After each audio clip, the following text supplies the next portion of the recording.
सपने वो नहीं जो हम सोते वक्त देखते हैं, बल्कि सपने वो है जो हमें सोने ही न दे। ये सिर्फ शब्द नहीं है, बल्कि एक ऐसी हकीकत है जो हर उस इंसान के लिए प्रेरणा है जो अपने हालातों से लड़कर अपनी तकदीर खुद लिखना चाहता है। आज मैं आपको डॉक्टर एपीजे अब्दुल कलाम की पूरी कहानी सुनाने जा रहा हूं, जो न सिर्फ प्रेरणादायक है बल्कि आपकी सोच को झकझोर कर रख देगी। ये कहानी संघर्ष की है, ये कहानी जिद की है, ये कहानी सपनों को हकीकत में बदलने की है।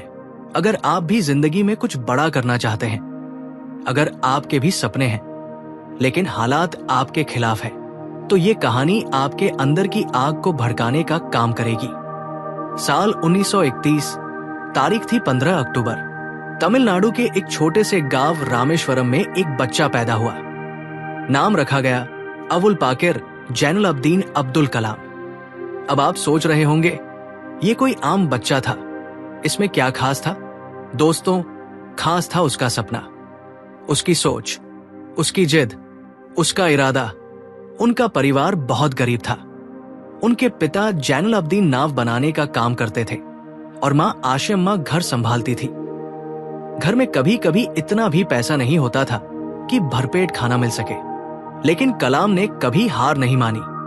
उन्होंने सिर्फ 8 साल की उम्र में अखबार बेचना शुरू कर दिया। सुबह सुबह उठते, पहले नमाज पढ़ते, फिर दौड़कर स्टेशन जाते और अखबार बांटते थे, फिर भागते भागते स्कूल जाते, पूरे दिन पढ़ाई करते और शाम को फिर अखबार बेचते। अब सोचिए, जब बाकी बच्चे खेल कूद रहे थे, तब ये बच्चा अपने और अपने परिवार के लिए संघर्ष कर रहा था। लेकिन दोस्तों, कलाम के अंदर कुछ बड़ा करने की आग थी, अपने सपनों को पूरा करने की ललक थी। गरीबी थी, मुश्किलें थी, लेकिन कलाम के दिल में एक आग थी, सीखने की, आगे बढ़ने की, कुछ बड़ा करने की। वे पढ़ाई में बहुत तेज थे, खासकर गणित और विज्ञान में उनकी गहरी रुचि थी।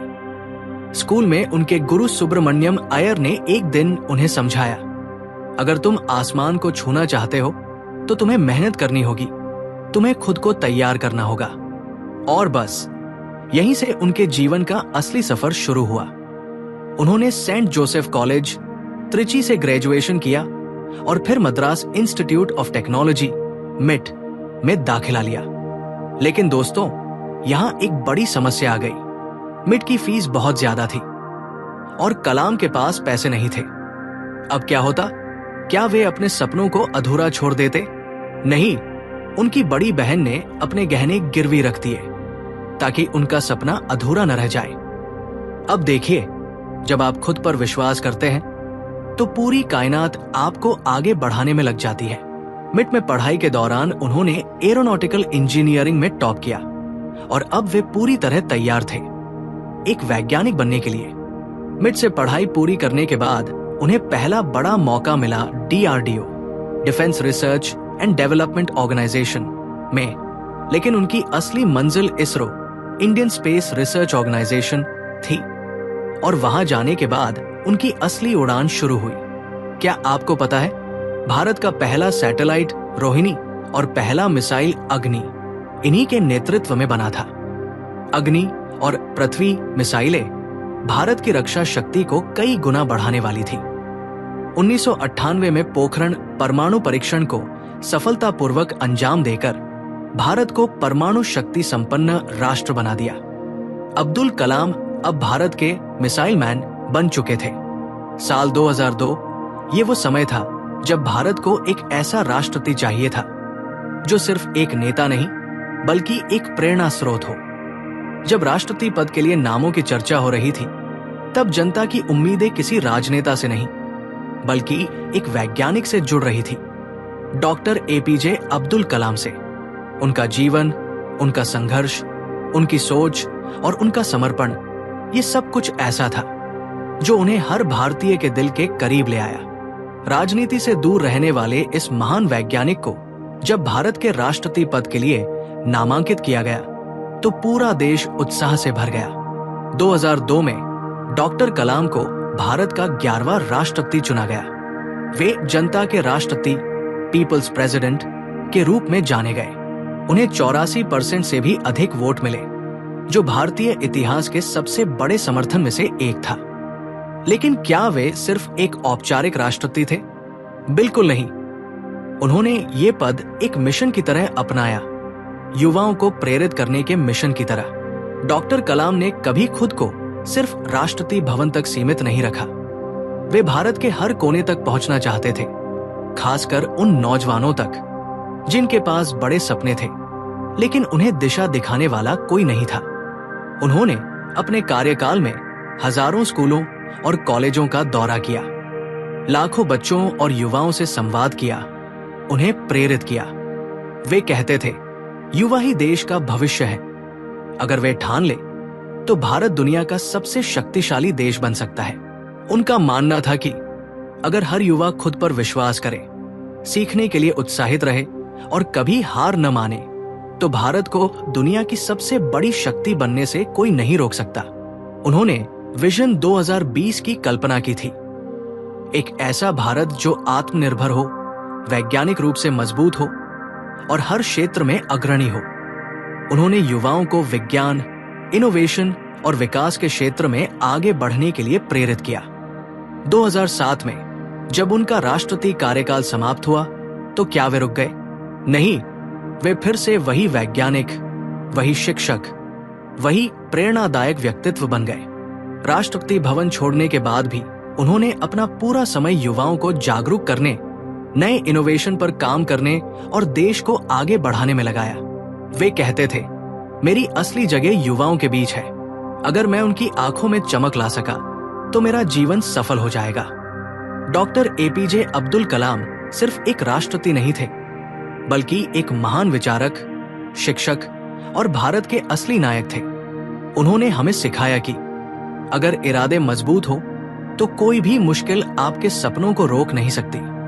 डॉक्टर कलाम को युवाओं से संवाद करना सबसे अधिक प्रिय था। वे हमेशा कहते थे, अगर मैं अपनी अंतिम सांस भी लूं तो वो किसी युवा को प्रेरित करने के दौरान ही हो। और दोस्तों, यही हुआ। 27 जुलाई 2015 वे शिलांग, मेघालय गए थे, जहां उन्हें IIM Shillong, Indian institute of management में एक महत्वपूर्ण व्याख्यान, लेक्चर देना था।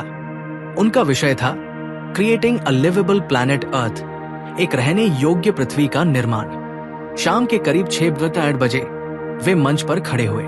उनकी आंखों में वही पुरानी चमक थी जो हमेशा नए भारत के निर्माण का सपना देखती थी। जैसे ही उन्होंने अपना भाषण शुरू किया, पूरे हॉल में सन्नाटा था। हर युवा उनकी बातों को ध्यान से सुन रहा था, जैसे कि वे कोई जादूगर हो जो शब्दों से प्रेरणा की चिंगारी जला रहे थे। लेकिन फिर अचानक, जैसे ही उन्होंने कुछ शब्द बोले, उनके कदम डगमगाए। उन्होंने अपने माथे पर हाथ रखा, जैसे कुछ महसूस कर रहे हों, और फिर वे धीरे धीरे नीचे गिरने लगे। पूरा हॉल स्तब्ध रह गया। छात्रों ने सोचा, शायद वे थोड़ा थक गए हैं, लेकिन ये कोई साधारण थकान नहीं थी। उनके सहयोगी और छात्र उनकी ओर दौड़े। डॉक्टरों को बुलाया गया।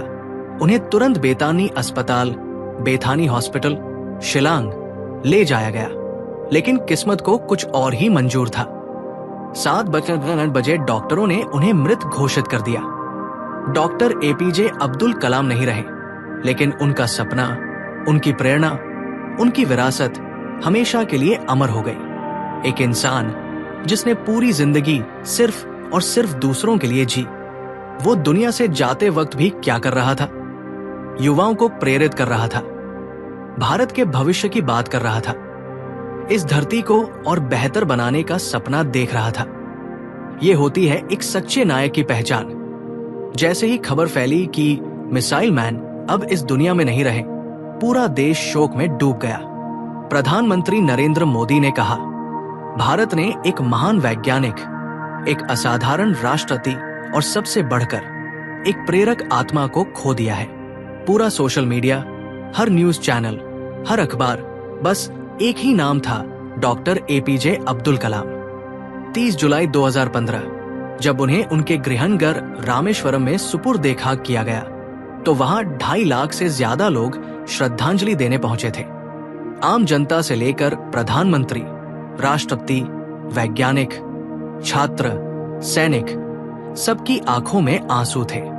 अब्दुल कलाम जी से सीखने योग्य 5 जबरदस्त सबक। 1. बड़े सपने देखो और उन्हें पूरा करने के लिए मेहनत करो। 2. कभी भी हालातों से हार मत मानो। 3. शिक्षा से बड़ा कोई हथियार नहीं होता। 4. कभी भी अपनी ईमानदारी और सच्चाई से समझौता मत करो। 5. दूसरों की भलाई करने में ही असली खुशी है। अगर एक अखबार बेचने वाला लड़का भारत का राष्ट्रपति और मिसाइल मैन बन सकता है, तो आप क्यों नहीं? आप में भी वही काबिलियत है, बस जरूरत है मेहनत, लगन और आत्मविश्वास की।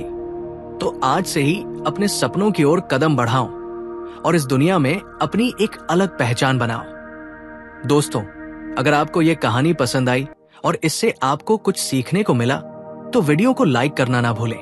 अगर आप चाहते हैं कि ऐसी ही और प्रेरणादायक कहानियां आपको मिलती रहें, तो चैनल विजडम वेव हेल्प्स को सब्सक्राइब करें और बेल आइकन दबाएं, ताकि आपको हर नई वीडियो की नोटिफिकेशन सबसे पहले मिले। अपने विचार हमें कमेंट सेक्शन में जरूर बताइए और इस वीडियो को अपने दोस्तों और परिवार के साथ शेयर कीजिए, ताकि वे भी इससे प्रेरित हो सके। याद रखें, आपकी मेहनत ही आपकी तकदीर बदल सकती है। मिलते हैं अगली वीडियो में एक नई प्रेरणादायक कहानी के साथ। तब तक के लिए आगे बढ़ते रहिए, सीखते रहिए और अपने सपनों को हकीकत में बदलते रहिए। जय हिंद।